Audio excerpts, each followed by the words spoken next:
Le crédit illimité. Le lendemain, vers 2 heures de l'après-midi, une calèche, attelée de 2 magnifiques chevaux, s'arrêta devant la porte de Monte Cristo.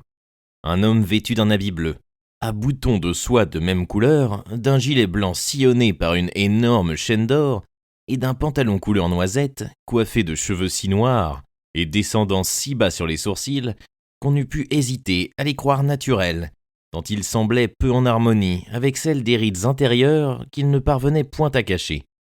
Un homme, enfin, de 50 à 55 ans, et qui cherchait à en paraître 40, passa sa tête par la portière d'un coupé sur le panneau duquel était peinte une couronne de baron, et envoya son groom demander au concierge si le comte de Monte Cristo était chez lui. En attendant, cet homme considérait, avec une attention si minutieuse, qu'elle devenait presque impertinente, l'extérieur de la maison, ce que l'on pouvait distinguer du jardin, et la livrée de quelques domestiques que l'on pouvait apercevoir allant et venant. L'œil de cet homme était vif, mais plutôt rusé que spirituel. Ses lèvres étaient si minces qu'au lieu de saillir en dehors, elles rentraient dans la bouche. Enfin, la largeur et la proéminence des pommettes, signe infaillible d'astuce, la dépression du front, le renflement de l'occiput, qui dépassait de beaucoup de larges oreilles des moins aristocratiques, contribuait à donner, pour tout physionomiste, un caractère presque repoussant à la figure de ce personnage fort recommandable aux yeux du vulgaire par ses chevaux magnifiques, l'énorme diamant qu'il portait à sa chemise et le ruban rouge s'étendait d'une boutonnière à l'autre de son habit. Le groom frappa au carreau du concierge et demanda « N'est-ce point ici que demeure monsieur le comte de Monte Cristo ?»« C'est ici que demeure son excellence, répondit le concierge, mais… » Il consulta Ali du regard. Ali fit un signe négatif. Mais, demanda le groom, mais son excellence n'est pas visible, répondit le concierge. En ce cas, voici la carte de mon maître, monsieur le baron Danglars. Vous la remettrez au comte de Monte Cristo, et vous lui direz qu'en allant à la chambre, mon maître s'est détourné pour avoir l'honneur de le voir. Je ne parle pas à son excellence, dit le concierge. Le valet de chambre fera la commission. Le groom retourna vers la voiture. Eh bien, demanda Danglars. L'enfant, assez honteux de la leçon qu'il venait de recevoir, apporta à son maître la réponse qu'il avait reçue du concierge. « Oh, fit celui-ci, c'est donc un prince que ce monsieur, qu'on l'appelle l'excellence, et qu'il n'y ait que son valet de chambre qui ait le droit de lui parler. N'importe, puisqu'il a un crédit sur moi. Il faudra bien que je le voie quand il voudra de l'argent. » Et Danglars se rejeta dans le fond de sa voiture en criant au cocher, de manière qu'on put l'entendre de l'autre côté de la route. « À la chambre des députés !» Au travers d'une jalousie de son pavillon, Monte Cristo, prévenu à temps, avait vu le baron et l'avait étudié, à l'aide d'une excellente lorgnette, avec non moins d'attention que M. Danglars avait mis lui-même à analyser la maison, le jardin et les livrées. Décidément, fit-il avec un geste de dégoût, et en faisant rentrer les tuyaux de sa lunette dans leur fourre d'ivoire, décidément c'est une laide créature que cet homme. Comment, dès la première fois qu'on le voit, ne reconnaît-on pas le serpent au front aplati, le vautour au crâne bombé et la buse au bec tranchant? « Ali !» cria-t-il, puis il frappa un coup sur le timbre de cuivre. Ali parut. « Appelez Bertuccio, dit-il. » Au même moment, Bertuccio entra. « Votre Excellence me faisait demander, dit l'intendant. »« Oui, monsieur, dit le comte. Avez-vous vu les chevaux qui viennent de s'arrêter devant ma porte ?»« Certainement, Excellence. Ils sont même fort beaux. »« Comment se fait-il, dit Monte Cristo, en fronçant le sourcil, quand je vous ai demandé les 2 plus beaux chevaux de Paris, qu'il y ait à Paris 2 autres chevaux aussi beaux que les miens, et que ces chevaux ne soient pas dans mes écuries ?» Au froncement de sourcils et à l'intonation sévère de cette voix, Ali baissa la tête. « Ce n'est pas ta faute, bon Ali, » dit en arabe le comte, avec une douceur qu'on n'aurait pas cru pouvoir rencontrer ni dans sa voix, ni sur son visage. « Tu ne te connais pas en chevaux anglais, toi. » La sérénité reparut sur les traits d'Ali. « Monsieur le comte, dit Bertuccio, les chevaux dont vous me parlez n'étaient pas à vendre. » Monte Cristo haussa les épaules. « Sachez, monsieur l'intendant, que tout est toujours à vendre pour qui sait y mettre le prix. Monsieur Danglars les a payés 16 000 francs, monsieur le comte. Eh bien, il fallait lui en offrir 32 000. Il est banquier, et un banquier ne manque jamais une occasion de doubler son capital. »« Monsieur le comte parle-t-il sérieusement ?» demanda Bertuccio. Monte Cristo regarda l'intendant, en homme étonné qu'on ose lui faire une question. « Ce soir, j'ai une visite à rendre. Je veux que ces 2 chevaux soient attelés à ma voiture avec un harnais neuf. » Bertuccio se retira en saluant. Près de la porte, il s'arrêta. « À quelle heure, dit-il, son Excellence compte-t-elle faire cette visite ?»« À 5 heures, dit Monte Cristo. »« Je ferai observer à votre Excellence qu'il est 2 heures, hasarda l'intendant. »« Je le sais, » se contenta de répondre Monte Cristo.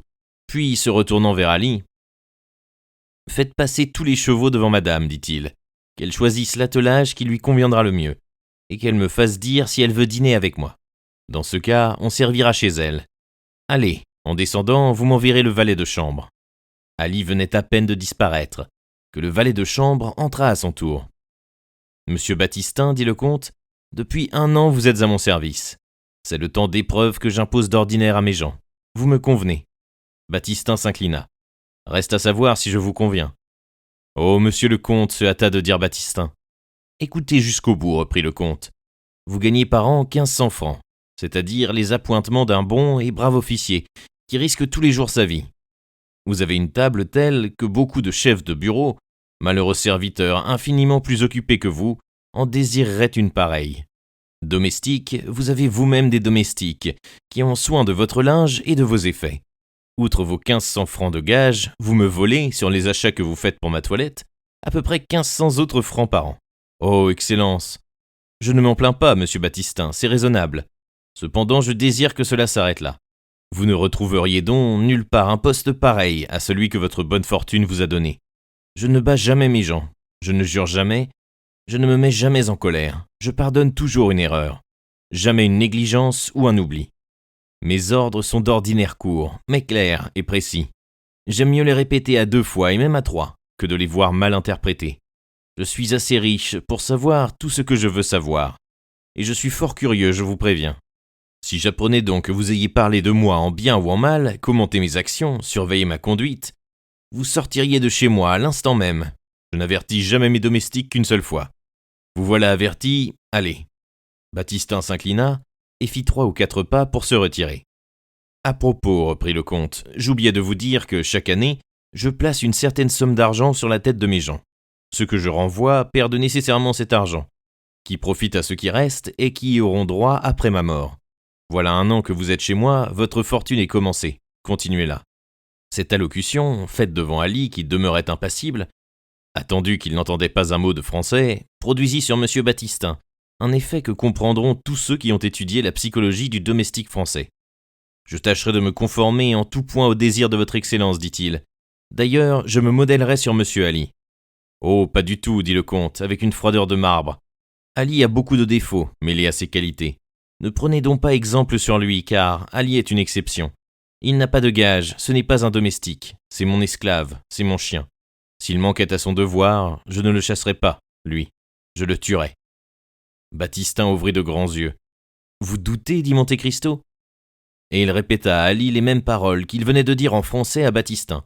Ali écouta, sourit, s'approcha de son maître, mit un genou à terre et lui baisa respectueusement la main. Ce petit corollaire de la leçon mit le comble à la stupéfaction de M. Baptistin. Le comte fit signe à Baptistin de sortir et à Ali de le suivre. Tous deux passèrent dans son cabinet, et là, ils causèrent longtemps. À 5 heures, le comte frappa 3 coups sur son timbre. Un coup appelait Ali, 2 coups Baptistin, 3 coups Bertuccio. L'intendant entra. « Mes chevaux, dit Monte Cristo. »« Ils sont à la voiture, Excellence, répliqua Bertuccio. »« Accompagnerai-je monsieur le comte ?»« Non, le cocher, Baptistin et Ali. Voilà tout. » Le comte descendit et vit atteler à sa voiture les chevaux qu'il avait admirés le matin à la voiture de Danglars. En passant près d'eux, il leur jeta un coup d'œil. « Ils sont beaux en effet, dit-il, et vous avez bien fait de les acheter. Seulement c'était un peu tard. Excellence, dit Bertuccio, j'ai eu bien de la peine à les avoir, et ils ont coûté bien cher. Les chevaux en sont-ils moins beaux ? Demanda le comte en haussant les épaules. Si votre Excellence est satisfaite, dit Bertuccio, tout est bien. Où va votre Excellence ? Rue de la Chaussée-d'Antin, chez monsieur le baron Danglars. Cette conversation se passait sur le haut du perron. Bertuccio fit un pas pour descendre la première marche. « Attendez, monsieur, dit Monte Cristo en l'arrêtant. J'ai besoin d'une terre sur le bord de la mer, en Normandie par exemple, entre le Havre et Boulogne. Je vous donne de l'espace, comme vous voyez. Il faudrait que, dans cette acquisition, il y eût un petit point, une petite crique, une petite baie, où puisse entrer et se tenir ma corvette. Elle ne tire que 15 pieds d'eau. Le bâtiment sera toujours prêt à mettre à la mer. à quelque heure du jour ou de la nuit qu'il me plaise de lui donner le signal. Vous vous informerez chez tous les notaires d'une propriété dans les conditions que je vous explique. Quand vous en aurez connaissance, vous irez la visiter, et si vous êtes content, vous l'achèterez à votre nom. La corvette doit être en route pour Fécamp, n'est-ce pas? Le soir même où nous avons quitté Marseille, je l'ai vu mettre à la mer. Et le yacht? Le yacht a ordre de demeurer aux Martigues. Bien. Vous correspondrez de temps en temps avec les 2 patrons qui les commandent, afin qu'ils ne s'endorment pas. Et pour le bateau à vapeur, qui est à Châlons? Oui. Mêmes ordres que pour les 2 navires à voile. Bien.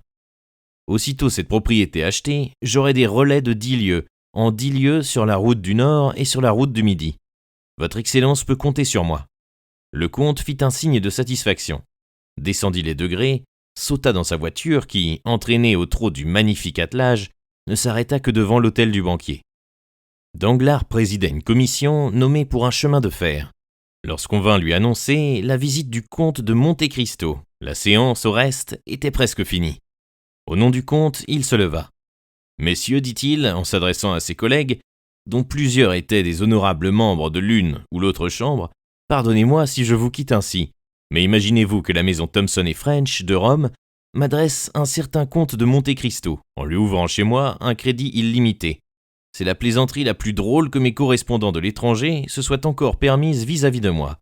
Ma foi, vous le comprenez, la curiosité m'a saisi et me tient encore. Je suis passé ce matin chez le prétendu comte. Si c'était un vrai comte, vous comprenez qu'il ne serait pas si riche. Monsieur n'était pas visible. Que vous en semble? Ne sont-ce point des façons d'altesse ou de jolie femme que se donne là maître Monte Cristo? Au reste, la maison située aux Champs-Élysées, et qui est à lui, je m'en suis informé, m'a paru propre. Mais un crédit illimité, reprit Danglars en riant de son vilain sourire, rend bien exigeant le banquier chez qui le crédit est ouvert. J'ai donc hâte de voir notre homme. Je me crois mystifié, mais ils ne savent point là-bas à qui ils ont affaire. Rira bien qui rira le dernier. En achevant ces mots, et en leur donnant une emphase qui gonfla les narines de monsieur le baron, celui-ci quitta ses hôtes. Il passa dans un salon blanc et or qui faisait grand bruit dans la chaussée d'Antin. C'est là qu'il avait ordonné d'introduire le visiteur pour l'éblouir du premier coup. Le comte était debout, considérant quelques copies de l'Albane et du Fattoré qu'on avait fait passer au banquier pour des originaux, et qui, toutes copies qu'elles étaient, juraient fort avec les chicorées d'or de toutes couleurs qui garnissaient les plafonds. Au bruit que fit Danglars en entrant, le comte se retourna. Danglars salua légèrement de la tête, et fit signe au comte de s'asseoir dans un fauteuil de bois doré, garni de satin blanc broché d'or. Le comte s'assit. « C'est à monsieur de Monte Cristo que j'ai l'honneur de parler ?»« Et moi, répondit le comte, à monsieur le baron Danglars, chevalier de la Légion d'honneur, membre de la Chambre des députés. » Monte Cristo redisait tous les titres qu'il avait trouvés sur la carte du baron. Danglars sentit la botte et se mordit les lèvres. « Excusez-moi, monsieur, dit-il, de ne pas vous avoir donné du premier coup le titre sous lequel vous m'avez été annoncé. Mais vous le savez, nous vivons sous un gouvernement populaire, et moi, je suis un représentant des intérêts du peuple. De sorte, répondit Monte Cristo, que, tout en conservant l'habitude de vous faire appeler baron, vous avez perdu celle d'appeler les autres comtes. Ah, je n'y tiens pas même pour moi, monsieur, répondit négligemment Danglars. Ils m'ont nommé baron et fait chevalier de la Légion d'honneur pour quelques services rendus, mais vous avez abdiqué vos titres, comme ont fait autrefois messieurs de Montmorency et de Lafayette. C'était un bel exemple à suivre, monsieur. Pas tout à fait, cependant, reprit Danglars embarrassé. Pour les domestiques, vous comprenez. Oui, vous vous appelez monseigneur pour vos gens, pour les journalistes, vous vous appelez monsieur. Et pour vos commettants, citoyens. Ce sont des nuances très applicables au gouvernement constitutionnel, je comprends parfaitement. Danglars se pinça les lèvres. Il vit que, sur ce terrain-là, il n'était pas de force avec Monte Cristo. Il essaya donc de revenir sur un terrain qui lui était plus familier. « Monsieur le comte, dit-il en s'inclinant, j'ai reçu une lettre d'avis de la maison Thomson et French. J'en suis charmé, monsieur le baron. Permettez-moi de vous traiter comme vous traitent vos gens. C'est une mauvaise habitude, prise dans des pays où il y a encore des barons, justement parce qu'on n'en fait plus. Je suis charmé, dis-je. Je n'aurais pas besoin de me présenter moi-même, ce qui est toujours assez embarrassant. Vous aviez donc, disiez-vous, reçu une lettre d'avis ? Oui, dit Danglars, mais je vous avoue que je n'en ai pas parfaitement compris le sens. Bah. Et j'avais même eu l'honneur de passer chez vous pour vous demander quelques explications. Faites, monsieur, me voilà. J'écoute et je suis prêt à vous entendre. Cette lettre, dit Danglars, je l'ai sur moi, je crois. Il fouilla dans sa poche. Oui, la voici. Cette lettre ouvre à monsieur le comte de Monte Cristo un crédit illimité sur ma maison. Eh bien, monsieur le baron, que voyez-vous d'obscur là-dedans? Rien, monsieur, seulement le mot illimité. Eh bien, ce mot n'est-il pas français? Vous comprenez, ce sont des anglo-allemands qui écrivent. Oh, si fait, monsieur. Et du côté de la syntaxe, il n'y a rien à redire, mais il n'en est pas de même du côté de la comptabilité. Est-ce que la maison Thomson et French, demanda Monte Cristo, de l'air le plus naïf qu'il put prendre, n'est point parfaitement sûre, à votre avis, monsieur le baron? Diable, cela me contrarierait, car j'ai quelques fonds placés chez elle. Ah, parfaitement sûr, répondit Danglars, avec un sourire presque railleur. Mais le sens du mot illimité en matière de finances est tellement vague. Qu'il est illimité, n'est-ce pas? Dit Monte Cristo. C'est justement cela, monsieur, que je voulais dire. Or, le vague, c'est le doute. Et, dit le sage, dans le doute, abstiens-toi. Ce qui signifie, reprit Monte Cristo, que si la maison Thomson et French est disposée à faire des folies, la maison Danglars ne l'est pas à suivre son exemple. Comment cela, monsieur le comte? Oui, sans doute. Messieurs Thomson et French font les affaires sans chiffres. Mais monsieur Danglars a une limite aux siennes, c'est un homme sage, comme il le disait tout à l'heure. Monsieur, répondit orgueilleusement le banquier, personne n'a encore compté avec ma caisse. Alors, répondit froidement Monte Cristo, il paraît que c'est moi qui commencerai. Qui vous dit cela? Les explications que vous me demandez, monsieur, et qui ressemblent fort à des hésitations. Danglars se mordit les lèvres. C'était la seconde fois qu'il était battu par cet homme, et cette fois sur un terrain qui était le sien. Sa politesse railleuse n'était qu'affectée, et touchée à cet extrême si voisin qui est l'impertinence. Monte Cristo, au contraire, souriait de la meilleure grâce du monde, et possédait, quand il le voulait, un certain air naïf qui lui donnait bien des avantages. Enfin, monsieur, dit Danglars, après un moment de silence, je vais essayer de me faire comprendre en vous priant de fixer vous-même la somme que vous comptez toucher chez moi. Mais monsieur, reprit Monte Cristo, décidez à ne pas perdre un pouce de terrain dans la discussion. Si j'ai demandé un crédit illimité sur vous, c'est que je ne savais justement pas de quelle somme j'aurais besoin. Le banquier crut que le moment était venu de prendre le dessus. Il se renversa dans son fauteuil, et avec un lourd et orgueilleux sourire, « Oh, monsieur, dit-il, ne craignez pas de désirer, vous pourrez vous convaincre alors que le chiffre de la maison Danglars, tout limité qu'il est, peut satisfaire les plus larges exigences. Et dussiez-vous demander 1 million? Plaît-il, fit Monte Cristo. Je dis 1 million, répéta Danglars avec l'aplomb de la sottise. Et que ferais-je d'1 million, dit le comte. Bon Dieu!